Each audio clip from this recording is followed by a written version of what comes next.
Hello everybody, welcome back. This is Freddy with Freddy Can Fly.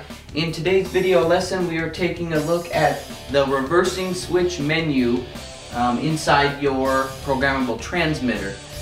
Just to start off guys, this menu is probably used in almost every application out there, from helis to airplanes to tanks to boats, whatever it is you're using, because servos are actually programmed to travel one direction or the other, hence the name reversing switch. So I will tell you this, you guys, mainly your cyclic servos are going to be affected by this. Sometimes the rudder, depends on the setup and mechanics of your helicopter. And we are talking on this for a helicopter application. Do take that into consideration. But if you're an airplane pilot and you're still looking to learn more information about the reverse switch menu, this will actually help you because it will get you to understand what the menu does. So with that being said, let's take a look at some of the features of the menu. We're going to start off by showing you how to enter it and locate it on your transmitter. Okay, so we've went ahead and got our transmitter, we've got it powered up, and we're going to find the switch select or servo reverse menu. And as I've said in previous segments, you guys, radios do differ. For example, the DX8, it has the reverse servo feature listed under servos. So they've actually combined a bunch of different things like your travel adjustments, your servo reversing, your sub trims, all that's actually in one menu. Now on this DX7, for example, we actually have it specified in here for Rev SW or reverse switch. So that's the menu we're going to be doing this video segment on, so let's go ahead and highlight that and let's jump into it. And you'll see here basically, I've obviously got some channels reassigned here because this is for a model that I use. But the menu is fairly basic. We've got our labeling up here for reverse switch so we know we're in the correct menu. And you know, it's going to specify whether we're on normal or reverse, and we've got our toggles here that we can view so we can see which selected channel is indeed reversed. And then also up here it will label which channel we're on. So you'll notice if we scroll through, it's going to label all of our channels. Now you got to realize that for throttle, obviously, if we're running nitro, there's a servo plugged into the throttle channel on either our fly barless unit or our receiver. And that's really the way this is going to work, guys. Aileron, there's going to be a servo for your cyclic plugged into either aileron on the fly barless unit or your receiver. And it kind of works that way as we go down the line here. So it's a fairly simple setup to use. You find which channel it is that needs to be reversed to get your servo moving in the proper direction. And that's really all this menu is primarily used for. So let's go ahead and take a look at the graph and the drawings that I've made up for you guys, and we'll get a little bit more in depth and explain exactly what everything on this menu is used for. Okay you guys, so you'll see here on our drawn up version of the menu here, we've got a couple of different colors indicating what's happening.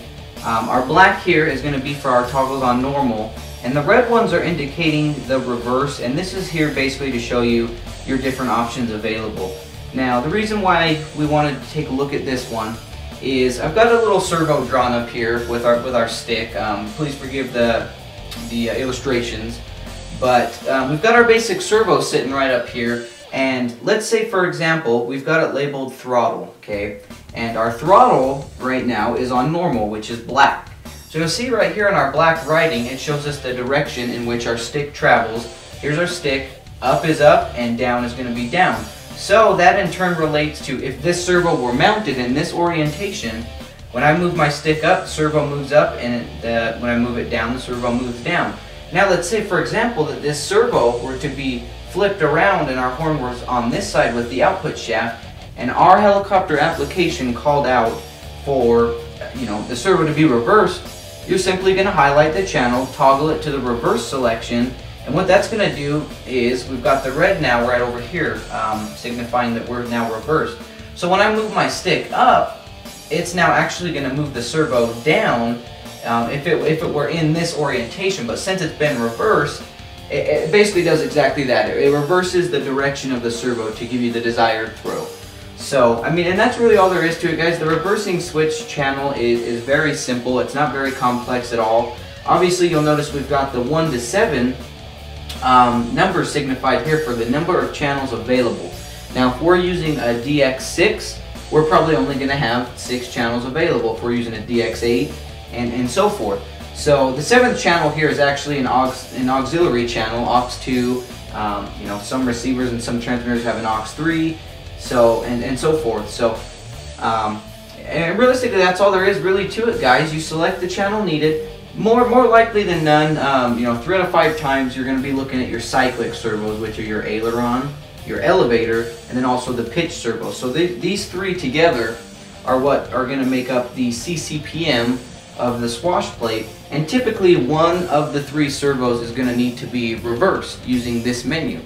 So make sure you learn this menu, guys, because it is going to be used for almost any collective pitch, fully programmable helicopter application out there.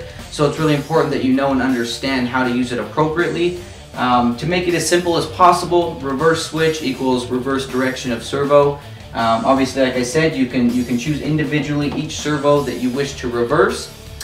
Later on, we are going to take a look at another form of reversing that's in the swash mix menu. And the swash mix actually reverses the mixing of the servos, but we're going to get into that later on in a different video segment. Alright everybody, so once again I really thank and appreciate you guys for watching. That's really all there is to go over on the reversing switch menu. It's pretty easy, basic, and straightforward. You guys shouldn't have too many questions. If you do, please leave them in the comments down below, and I'll try to get back to you as soon as I can as far as to anything related to this menu. And other than that, guys, I will see you on the next Understanding Your Radio video tutorial. It's a big word there. And remember, guys, if Freddy can fly, so can you. Thanks for watching.